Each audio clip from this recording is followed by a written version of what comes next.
Let's talk about civil disputes. We've all felt that knot in our stomach when things just go wrong. Maybe a contractor completely messes up a simple repair, or you get some flawed financial advice that costs you a fortune. It's just incredibly stressful. So, okay, let's dive into this, because really understanding the path to resolution can save you a world of time, money, and yeah, all that stress. I mean, seriously? Have you ever been in that spot, that feeling of being totally stuck, not knowing the right steps to take when you're at odds with someone? It's such a universal problem. But the good news is, there's actually a clear pathway designed to guide you right through it. And this right here requires a huge mind shift right from the get-go. See, the modern legal system isn't a direct highway to a courtroom battle. You got to think of it more like a journey with several stops along the way, and each one is designed to help you solve the problem long before a judge ever has to get involved. So, in this explainer, we're going to walk that pathway together. We'll start with your very first formal steps. Then, we'll open up the powerful ADR toolkit. After that, we'll look at some specialized routes like Ombudsman and Tribunals, and we'll really get why litigation is the absolute last resort. And finally, we'll figure out how to choose the right path for you. All right, let's begin right at the starting line. These are the things anyone can do, often without needing to get lawyers or anyone else involved yet, to signal that, hey, this dispute is becoming more serious. So the first real step is usually what's called a letter of demand. Now, this isn't just some angry email, it's a formal document. It puts everything down in writing, it clearly states the problem, exactly what you want done about it, and it sets a deadline. It's the official way of putting the other person on notice that things are escalating. And as soon as that letter is sent, it creates an immediate fork in the road. The person who gets it can acknowledge it and start a negotiation. Maybe there's a simple misunderstanding to clear up or a settlement to be made. Or they can just ignore it.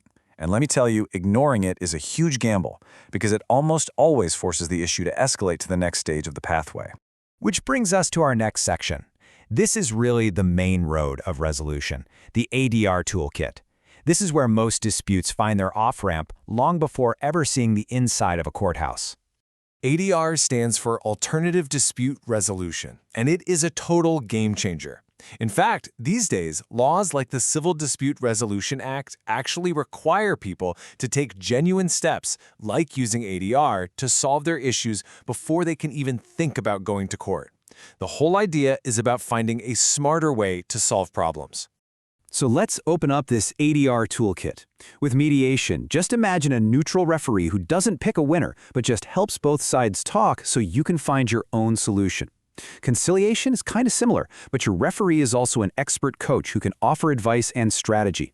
Case appraisal? That's like getting a sneak peek at a judge's notes. An assessor gives you a non-binding opinion on your case. And finally, you've got arbitration, which is basically a private court, where an arbitrator makes a final decision that is legally binding.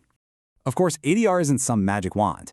The advantages are huge. It's almost always way cheaper and faster than court, it can actually save relationships, and it allows for these creative, win-win solutions you'd never get from a judge. But it has its limits. Success really depends on both parties actually wanting to solve the problem. If there's a big power imbalance, one side can dominate the process. And sometimes the final agreement might not be legally enforceable unless you take extra steps to formalize it. Okay, so beyond that general toolkit, there are also these specialized routes for very specific kinds of disputes. These are government-appointed bodies designed to be powerful, accessible, and really efficient. First up, the Ombudsman. The best way to think of this office is as a public watchdog. Whether it's at the federal or state level, their whole job is to investigate complaints from regular people about government departments. We're talking everything from Centerlink to your local council, and to make sure they're held accountable. And to see this power in action, just look at this quote. It's from a real investigation into boat noise complaints. The local council basically tried to use its own policy to get out of doing anything, but the Queensland Ombudsman stepped in and found that nope, they couldn't just opt out of their duties. This is what accountability looks like. Next up, you've got tribunals. You can think of these as a kind of middle ground between a casual mediation and a full-blown court. They're specifically designed to be less formal, much easier to navigate, and a whole lot cheaper for everyday people to resolve common disputes. And to give you a real sense of what that means, look at this number, $25,000. The Queensland Civil and Administrative Tribunal, or QCAT, can handle disputes up to that amount. That covers a massive range of everyday issues: unpaid invoices, problems with things you've bought, tenancy disputes, the list goes on. And here's the key difference. Unlike a voluntary agreement, a QCAT order is legally binding and enforceable. So, after exploring all of these other options, we finally arrive at the very last stop on this journey, the final destination when everything else has failed: litigation. And believe me, it is a last resort for a reason. The stakes are just incredibly high. We're talking about huge financial costs, completely unpredictable outcomes, and a process that is just notoriously slow and time-consuming. It takes a massive emotional and physical toll on everyone involved. It's designed to be confrontational, and here's the real kicker: even if you win, there's a real risk the other side can't actually pay you. So, after walking this entire pathway, from a simple letter all the way to a complex court case, what's the big takeaway here? How do you actually choose your path? And that brings us to the most important point of all. The system isn't built just to have a fight. It's a structured pathway with a whole toolkit designed to help you find a resolution. The goal is to solve the problem at the earliest, cheapest, and least stressful stop on the journey. So this brings us to a final question for you.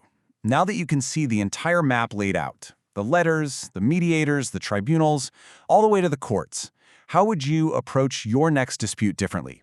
Because understanding the pathway, well, that's the first and most powerful step toward finding a real resolution.